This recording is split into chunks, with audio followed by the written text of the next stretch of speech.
सलाम सबको। मैं फाहद हुसैन। आज की डिस्कशन का टॉपिक है एनेस्थीसिया मशीन। एनेस्थीसिया मशीन या एनेस्थीसिया वर्कस्टेशन को हम बॉयल्स अपरेटस भी कहते हैं। क्यों कहते हैं? क्योंकि 1917 में फर्स्ट एनेस्थीसिया मशीन को हेनरी एडमंड गास्किन बॉयल ने से इन्वेंट किया था। यही वजह है कि एनेस्थीसिया हिस्ट्री में से पायोनियर एनेस्थेटिस्ट के तौर पर जाना जाता है।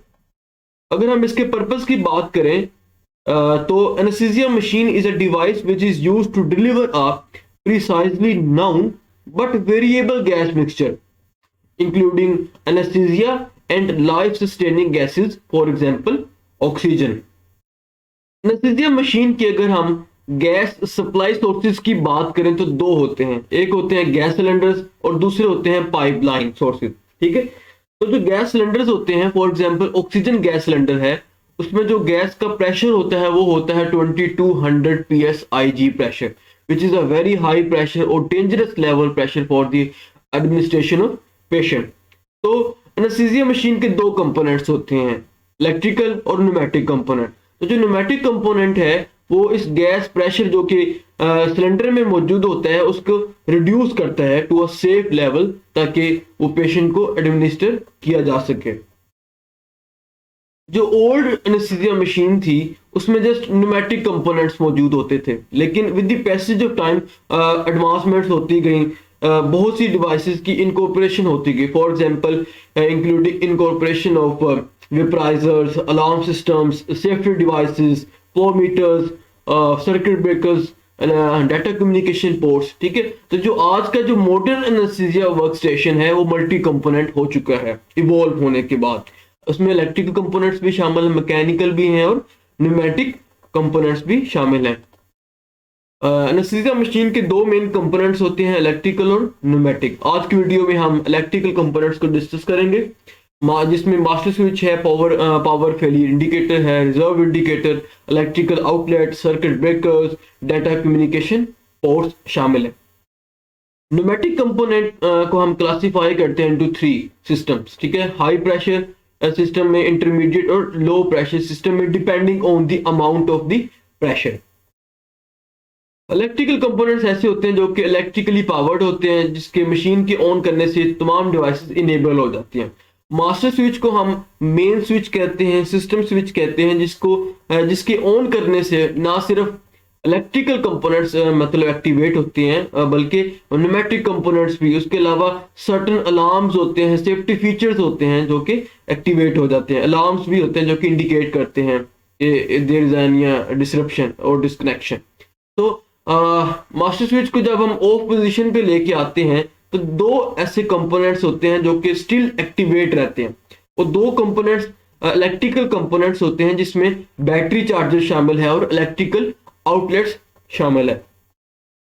Power failure indicator basically indicate करता है, इसके एक्टिवेट करने से इंडिकेट करता है कि देयर इज अ डिस्कनेक्शन और disruption in the power supply. ठीक है, दो चीजें इंडिकेट कर रहा होता है, ये तो in the form of audible या फिर in the form of visual blinking होती है at the front of the anaesthesia machine. ठीक है, तो एनेस्थीसिया प्रोवाइडर को अलर्ट करती है कि देयर इज अ डिस्कनेक्शन, गड़बड़ हो गई है, माल फंक्शनिंग हो गई है, तो जिसको एनेस्थीसिया प्रोवाइडर करेक्ट करता है।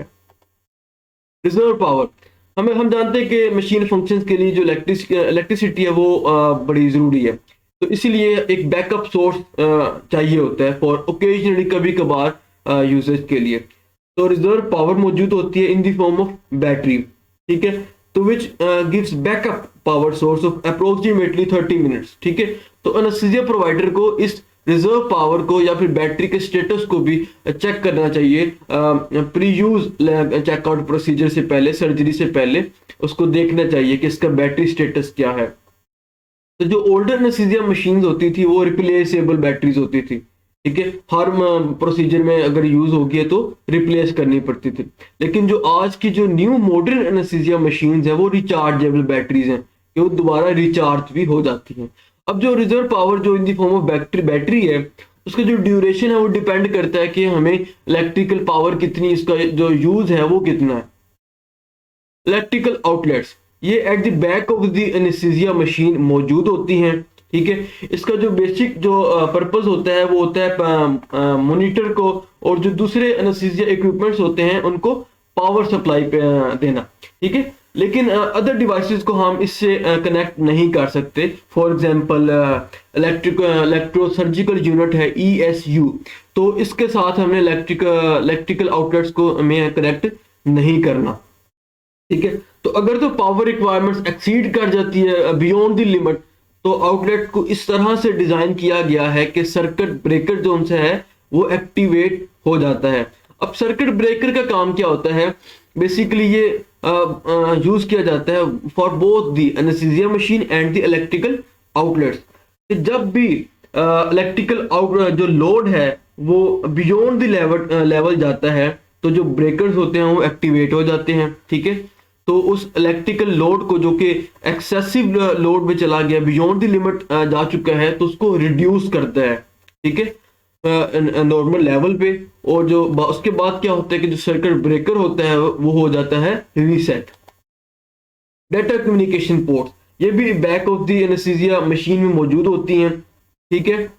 इसका जो बेसिक जो काम है वो ये होता है कि कम्युनिकेट करना, ठीक है, डाटा को ट्रांसफर करना between the anaesthesia machine monitors में आप देखेंगे ब्लड प्रेशर को इंडिकेट कर रहा होता है, उसके अलावा pulse rate, saturation of oxygen, ठीक है। तो डिफरेंट जो वाइटल साइंस होते हैं वो पेशेंट के वो इसको इंडिकेट हो रहे होते हैं मोनिटर्स पे। तो उसके अलावा डाटा मैनेजमेंट सिस्टम के दरमियान में वो डाटा को ट्रांसफर करता है। तो आज के लिए इतना। तो नेक्स्ट वीडियो में हम न्यूमेटिक सिस्टम को डिस्कस करेंगे। तो मुझे दीजिए इजाजत। अल्लाह हाफिज।